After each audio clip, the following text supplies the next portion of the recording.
It's the bottom of the fifth inning, 1-0. The Chinooks lead the hometown Miners. With Austin Barrick, I'm Jesse Cook. The Miners have the 9-1-2 batters coming up in Caleb Hanna's, Nolan Tucker, and Cooper Vest. Hanna's last time up would have reached on a hit if it weren't for the diving glove of Braden Broom.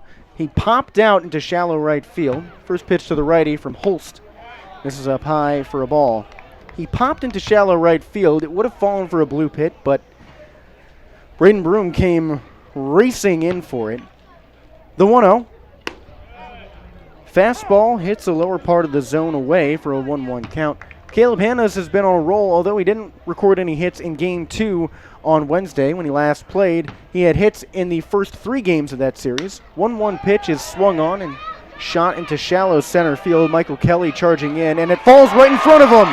Caleb Hanna's with a blue pit, and he makes it to second. Nobody was covering the bag. Nobody caught the ball. A bloop cheap double for the leadoff man this inning, and the Miners have the tying run in scoring position here in the bottom of the fifth. Sometimes it's better to be lucky than good, and Caleb Hanna's, who's been swinging a good bat, gets rewarded with a bit of luck right there. I mean, talk about the momentum change. These last 5 minutes have been all Matsu. That's right. Caleb Hanna's was a part of that momentum-changing play. Cooper Vest caught a line drive at first base with runners on second and third and doubled off the runner on third base, Blake Wilhoit, throwing it to Caleb Hanna's. Here's Hanna's Valparaiso teammate Nolan Tucker at the dish, batting in the leadoff spot. Nobody out, runner on second, 1-0 Chinooks. The pitch, he squares to bunt but pulls back. Changeup missed up high and away. Tucker normally bat in the leadoff spot for Valparaiso when Caleb Hanna's was out of the lineup. Hanna's broke his hand during the season, but obviously recovered in time to play in the ABL, so Tucker filled in after starting the season in the 2 spot. 1-0. Righty on lefty matchup. Holst fires from the stretch. Tucker lays down a bunt, left side, and it trickles down the line, just foul. That was a great bunt from Tucker. If it could have just stayed fair, he was at first by the time that catcher Austin Young even got to the ball. And Caleb Hanna's had made it to third, but no dice. Hanna's backtracks to second base, and Tucker saunters back to home. Chugiak has played a lot of small ball in this game. That's how their 1 run came around. 3 times, the Chinooks have put runners on first and second with nobody out to begin the inning. And every single one of those times, the third batter of the frame laid down a bunt to move them to second and third. Their 1 run came on a sacrifice fly after a bunt put 2 men on second and third. Runner on second for Tucker. The 1-1. He squares to bunt again, lays it down the third base line. That's plenty fair. Picked up by the third baseman Matheson. His throw to first is late. Tucker is in.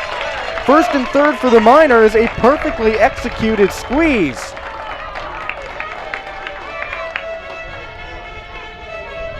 There's nobody out. The Miners have runners on first and third for Cooper Vest. He hit a home run on Wednesday that gave Matsu the first win in that doubleheader against the Oilers.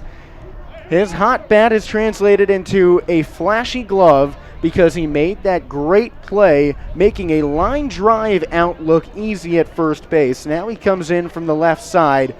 He was all WCC first team at BYU this past season for his electric bat. He smashed 8 home runs. He's got 1 during the ABL season. Holst comes set. There's nobody out. Runners on first and third. 1-0 Chinooks, bottom of the fifth. He deals. Swung on, popped up behind first base. Beck chases back towards the wall and foul ground, and he doesn't have enough room. To the luck of Vest, that ball is foul out of play. All right. So right now, the Miners have 3 hits. 2 of those are bloop dump doubles that just found space. The other is a squeeze bunt, if you will, out of Tucker. So 3 non-traditional hits. I think this is a spot where Cooper Vest has a hard hit 2 RBI double or triple. He certainly hits the ball hard. A lot of lineouts this season. The 0-1, runner off for second. Vest swings, pops it up into shallow center field. Michael Kelly ranges to his right. He's very close to the infield dirt, makes the catch, and throws it home. No contest from Hanna's at third. So the situation remains, runners on the corners for Matsu. Now with 1 away and the 3-hitter up and Alex Vergara. Yeah, but Vest hits the ball hard most of the time. He's had 4 lineouts this season. Alex Vergara also can clobber the ball. His first game in the Matsu Valley came last Thursday, 9 days ago, and he hit a home run in that first start. In fact, he went back-to-back with Steven Lancia, who's on deck. Vergara was Alaska Baseball MVP last season, so these fans know his skill well. Righty-righty matchup. Corners in. Second and shortstop back in double play depth. The pitch. Waits on a fastball up high. Holst's fastball, we've mentioned it before, very slow. He's coming out of JUCO play. Now, this is his first start against college-level players. He did pitch in an exhibition against the Kingsmen. The 1-0. Vergara swings, pops it up behind first base. Beck running out of room, looking for it in foul ground. That ball is out of play, so it's a 1-1 count for Vergara.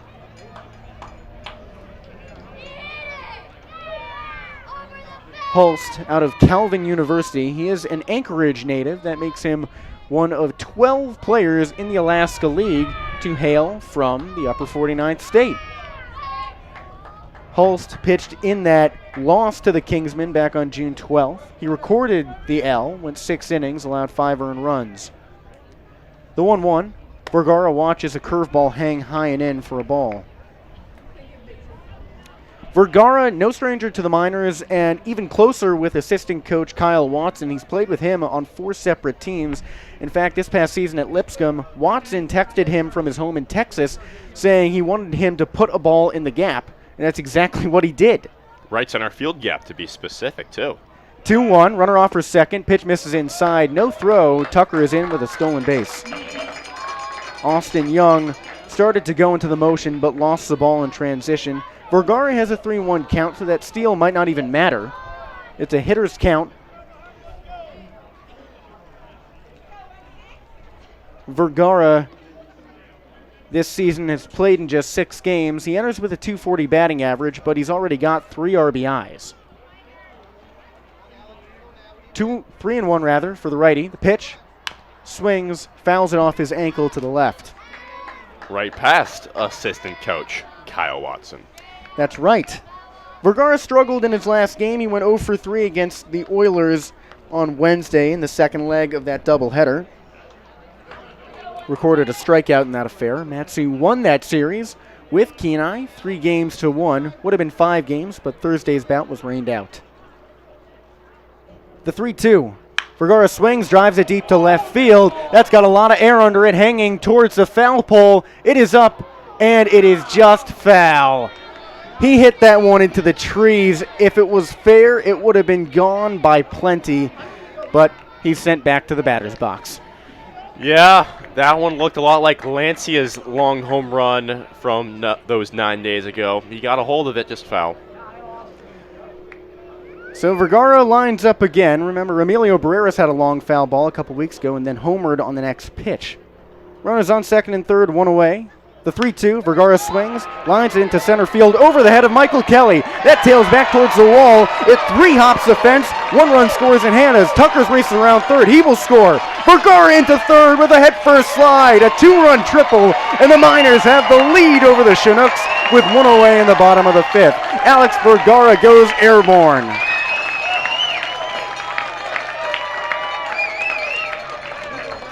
If a 3-run homer isn't good enough, he did the next best thing with a 2-run triple.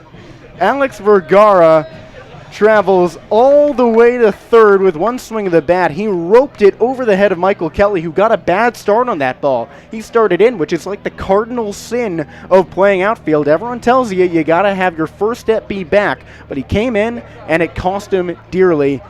Mound visit for Chugiak to talk to Jacob Holst. And it's not just talking, it's relieving him of his duties. New pitcher coming on for Chugiak. We'll update you as soon as we can on who the new arm is. But Alex Vergara incites a pause in the action. 2-1 the Miners lead. We're going to take a break. Runner on third, 1 away, and a new arm coming in for the Road Squad.